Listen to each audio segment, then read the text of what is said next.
Hello, this is Christian Lehmann from Halifax, Nova Scotia. Thank you very much for the invitation to this talk. The topic of my presentation is oxygen delivery in septic shock. On this slide, you can see the outline of my presentation. At first, I will give a quick recap of oxygen delivery mechanisms before I talk about the definition of sepsis and septic shock, and finally about our main topics, the oxygen delivery in sepsis and septic shock, with a focus on the role of the microcirculation, and then of course the question is how to monitor the microcirculation, and are there any microcirculation-targeted therapies. So this is a quick recap of the last presentation about the mechanisms of oxygen delivery. As you know, there are several steps from the lungs to the alveoli, blood vessels, to the microcirculation. And here you see the formula how to calculate the oxygen delivery, and with the main components, the flow, cardiac output, hemoglobin, the arterial oxygen saturation, and of course also the amount of the dissolved oxygen in the blood. So this is nothing new for you. And also, I guess, definition of sepsis and septic shock is nothing really new. There was an evolution of the definitions since 1992 when the first sepsis definition was created as SIRS, systemic inflammatory response syndrome, and infection. And then a couple of slight modifications with the Surviving Sepsis campaign in the early 2000s. And then finally the new, in the meantime, third definition of sepsis with a quick SOFA score in 2016. So an evolution from SIRS and then away from SIRS to SOFA. And now we define sepsis as a life-threatening organ dysfunction caused by dysregulated host response to infection. Here again, you see the parts of the sepsis redefinition. Sepsis as an infection and more than 2 points, 2 or more points on the SOFA score. And septic shock is a clinical definition, a subgroup of sepsis with tissue perfusion, so sepsis and the need for vasopressor therapy to maintain a blood pressure, a mean arterial blood pressure above 65 millimeters of mercury and a lactate above 2 millimoles per liter despite adequate fluid resuscitation. So that is septic shock. And why is the oxygen delivery in sepsis disturbed? There are many reasons for that. It starts with lung failure, could be direct, for example, due to bacterial or viral infections, or indirect, just by the release of inflammatory mediators in sepsis and lung injury from that.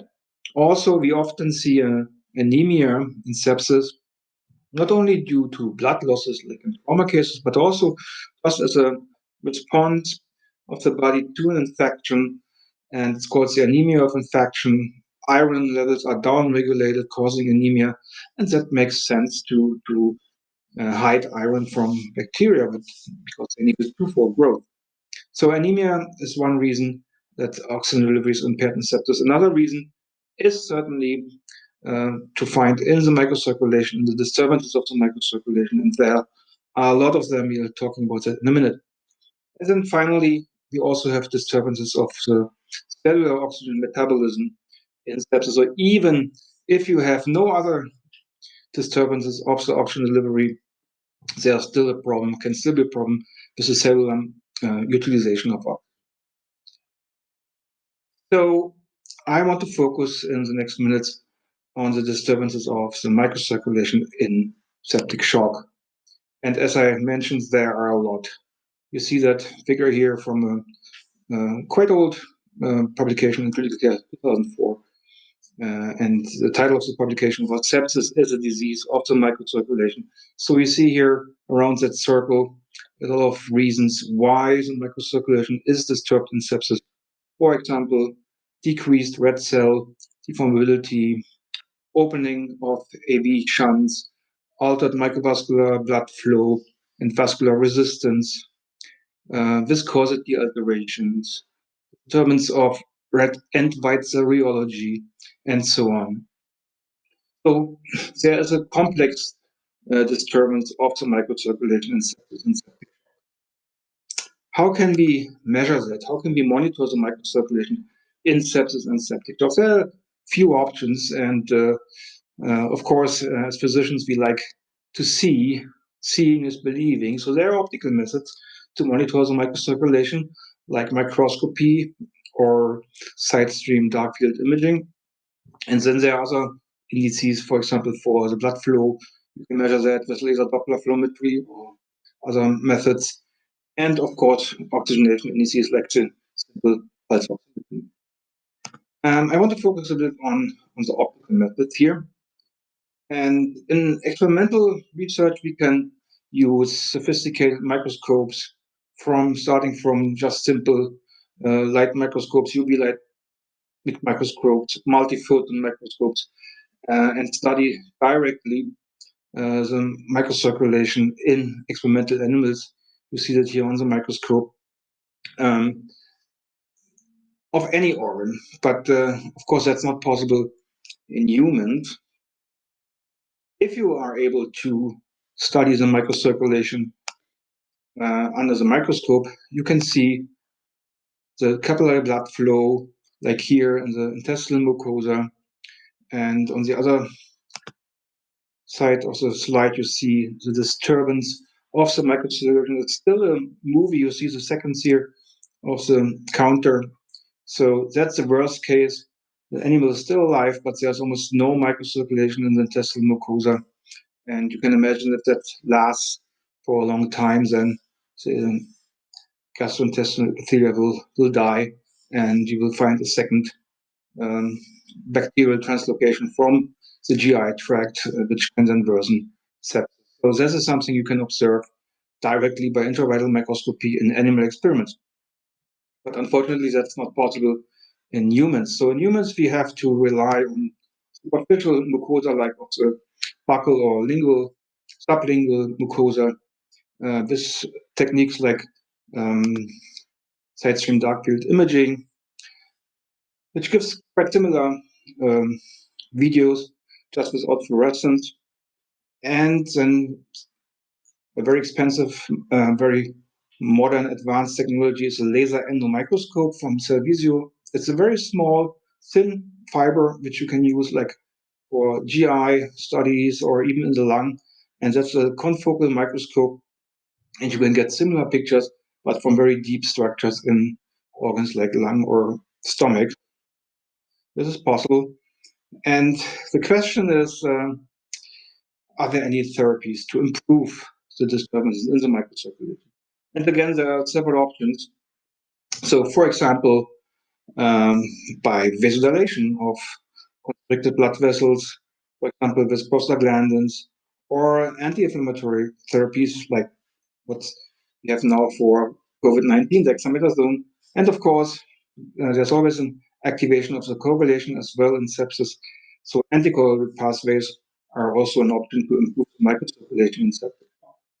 I want to focus on vasodilatory and on anticoagulatory pathways here. And now that we studied the impact of iloprost, prostaglandin I2 in experimental septic shock, as you know, there's a mismatch between thromboxane A2 and prostaglandin I2 in sepsis, and the levels of both substances are actually increased, but the amount of the vasoconstricting thromboxane A2 is higher. So administration of prostaglandin I2 may reestablish this balance here. And prostaglandin I2 is not only good for vasodilation, it's also shown to inhibit leukocyte activation by inhibiting the release of inflammatory mediators, for example, TNF alpha, monocytes, and neutrophils. And we studied that in a septic model in rats. And you can see here the intestinal microvascular blood flow on the left side in sepsis. This LPS here is significantly decreased in contrast to control animals.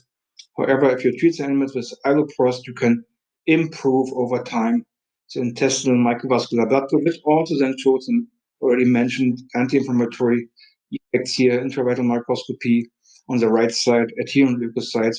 And you can see there's a significant decrease of the number of adherent leukocytes in the small venules, V1 and V3 venules of the intestinal submucosa here. And it's not a complete reversal, and we don't want it. We don't want to suppress any leukocyte activation. We just want to reduce the hyperactivation.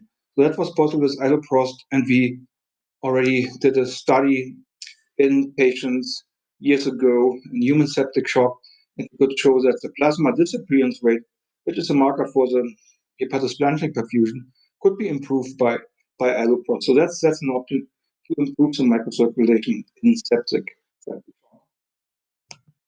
I also mentioned the activation of correlation in sepsis. Here you can see a movie of a clot in the microcirculation, and if you treat that animal with activated protein C, then you can achieve a significant improvement of the microcirculation with regards to activation of the leukocytes. On the left side, you see the number of rolling leukocytes, the first step of activation. The red bars, the red boxes are the untreated LPS animals, and then the orange bars are the treatment with beta protein C. You can see a significant decrease even under baseline levels, where you always have, because of the surgical preparation of the animals, you always have a little bit of leukocyte rolling, and you can improve that with activated protein C. And on the right side, you see the sticking leukocytes. Again, the untreated red boxes here, LPS animals, significant increase of adhering leukocytes. And if you treat the animals with activated protein C, you can bring it totally back to baseline. I don't need to talk about the human studies here. As you know, the medication was withdrawn from the market, unfortunately, because it didn't show any long-term benefit in human sepsis. So in summary, oxygen delivery is impaired in septic shock at different levels, and microcirculation plays an important role, but it's difficult to study in humans. However, there are several treatments available to improve the oxygen delivery in septic shock by, for example, by improving the microcirculation. Thank you very much.